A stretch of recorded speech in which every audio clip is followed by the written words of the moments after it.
Os 10 animais que dariam ótimos aliens de Ben 10. Começando aqui a nossa lista, temos a girafa. Começando aqui por esse aqui que eu acho que ficou bem legal, né? O visual dele. Então nós temos essa versão aí do alien girafa, mas também temos essa outra versão aqui que eu acho que ficou muito a cara de Ben 10 Omniverse, sabe? Até o formato assim do corpo dele, né? Os traços, o traje dele também. Próximo animal aqui é o leão. Em 5 Years Later temos sim o Uproar. Ele é um alienígena baseado em leão. É como poderes, ele tem um rugido infligido, né? Ele pode emitir um rugido que inflige diferentes efeitos no alvo, né? O próximo animal é o elefante. Bom, galera, aí você pode dizer: oxe, Daniel, mas já tem um alienígena elefante menés, que é o Trombipulô. Mas o Ben Prime, né, o Ben 10, ele não tem a transformação da espécie do Trombipulô disponível no Omnitrix até hoje. A gente sabe que foi feita aí a versão da dimensão 23 do Ben 23, que é o Trankman. Mas se a gente for imaginar um alien elefante para o Ben Prime, primeiramente eu imaginaria essa arte aqui.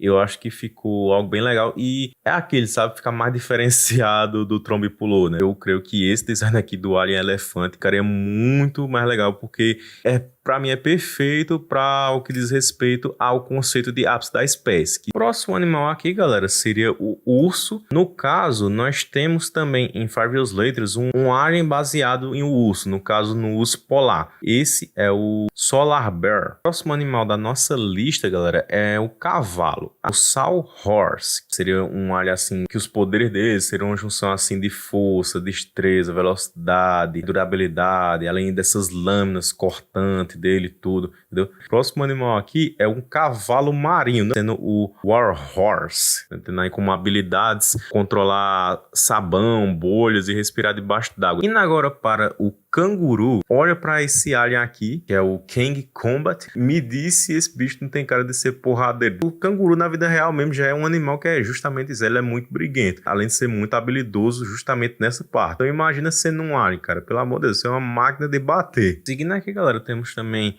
o camarão. Para alien camarão eu escolhi esse carinha aqui, que o seu nome é Mantis Shrimp, ou camarão mantis, né? O outro que eu escolheria para representar o camarão seria esse, que é o Shrimp Zuka. Seguindo aqui para ornitorrinco, bom, galera, assim, de arte boa, eu só achei essa daqui, que o nome do bicho é Perry o ornitorrinco, né? Para finalizar aqui, galera, a lista temos o feral. Aí você pergunta: oxe, Daniel, mas ele é baseado em que animal? Não é um animal, é os animais. O feral é como se fosse uma quimera, né? Ele é baseado em vários animais, que nem, por exemplo, bala de canhão.